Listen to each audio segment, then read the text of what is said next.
کو کہتے ہیں کہ جس پر الہام ہوتا ہے، لیکن وہ الہام دو طرح کے ہوتے ہیں، ایک رحمانی الہام ہوتا ہے اور ایک شیطانی الہام ہوتا ہے۔ اگر شیطانی الہام کو بھی اس نے رحمانی سمجھ لیا تو گر گیا۔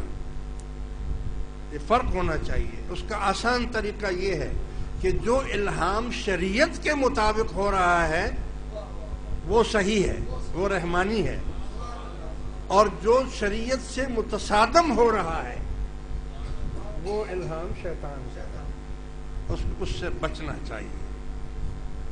لہذا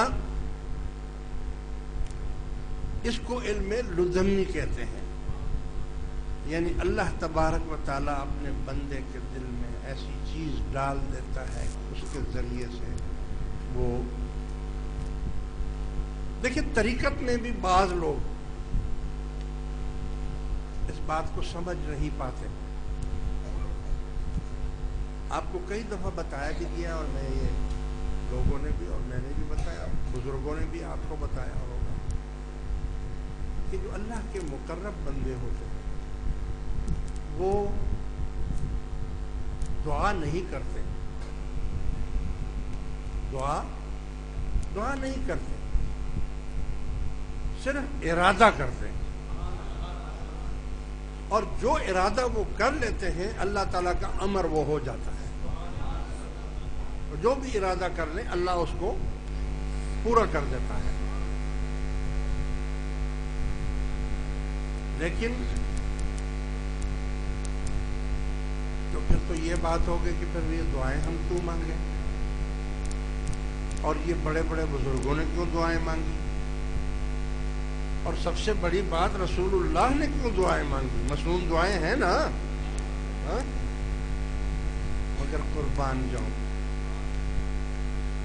اس کو القا کہتے ہیں، اس کو مہربانی کہتے ہیں، اسی کو الہام کہتے ہیں، اسی کو القا کہتے ہیں۔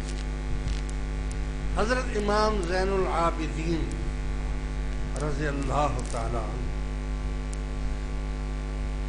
ہمیشہ جب دعا کرتے تھے تو یہ آپ بھی سیکھ لیں، آپ بھی سیکھ لیں، یہی باتیں ہیں جو آپ کو کام آئیں گی۔ مجھے بھی اللہ سکھائے، آپ کو بھی اللہ سکھائے۔ یاد رکھو، جب دعا کرنے کے لیے ہاتھ اٹھاتے تھے تو فرماتے تھے یا اللہ تو نے حکم دیا ہے کہ دعا مانگا کرو، تو نے حکم دیا ہے کہ دعا مانگا کرو، تیرے حکم کی پیروی کرتے ہوئے میں تجھ سے دعا مانگ رہا ہوں، ورنہ میری کیا حیثیت ہے کہ میں تجھے مشورے دوں؟ اندازہ لگاؤ کیسے دونوں چیزوں پر عمل کر کے دکھا دیا۔ یعنی میں کون سی چیز ہوں کہ میں اللہ میں تجھے مشورہ دوں کہ ایسا کر اور ایسا نہ کر؟ بس یہ دعا تو میں اس لیے مانگتا ہوں کہ تو نے حکم دیا، تو تیرے حکم کو پورا کرنے کے لیے میں دعائیں مانگ رہا ہوں۔ بھائی بولو، یہ بات کسی انسان کی ہے یا اس کی ہے جس پر القا ہو رہا ہے، جس پر الہام ہو رہا ہے؟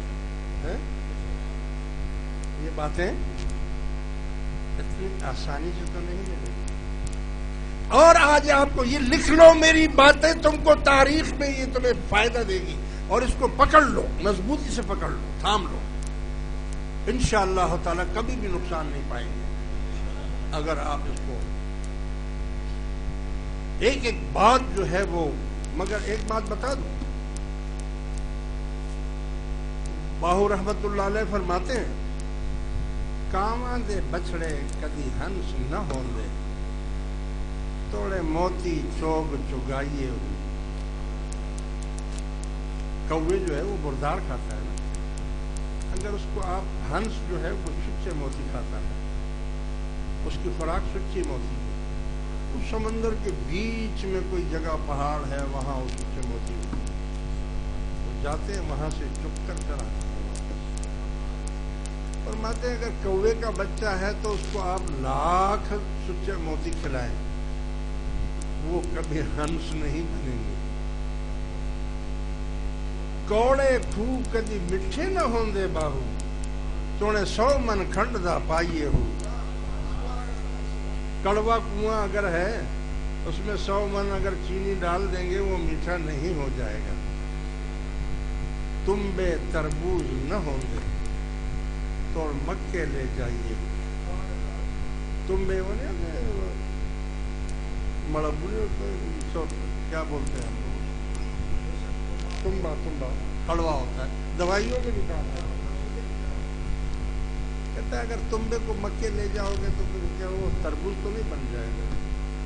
دیکھ لو حاجیوں کو کتنے حاجی حج کر کے آتے ہیں کہ پہلے آدھا گلا کاٹتے ہیں جب وہاں سے آتے ہیں تو پھر پورا گلا کاٹتے ہیں. وہ تمبے ہوتے ہیں. لہذا یہ سیکھنے کی بات ہے. اے اللہ میں تجھ سے دعائیں اس لیے مانگتا ہوں کہ تو نے حکم دیا ہے کہ مجھ سے دعا مانگا کرو. جو دعا نہیں مانگتا وہ میرا دشمن ہے. جو مجھ سے دعا مانگتا ہے میں اس کی دعا کو قبول کرتا ہوں.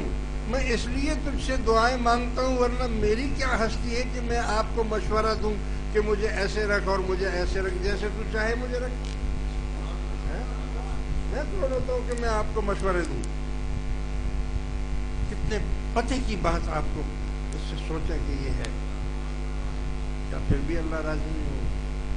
اللہ کیسے راضی نہیں ہوگا اس سے جو اس کے دل میں ڈال رہا ہے, جو القا اس کو کر رہا ہے, جو باتیں اس کے دل میں ان کے دل میں ڈال رہا ہے. اور ایک اور بات آپ کو بتاتا ہوں, اس کو بھی نوٹ کر لیں.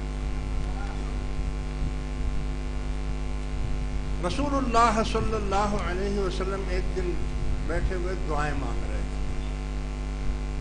بہت ساری دعائیں, لمبی دعائیں آپ نے مانگی.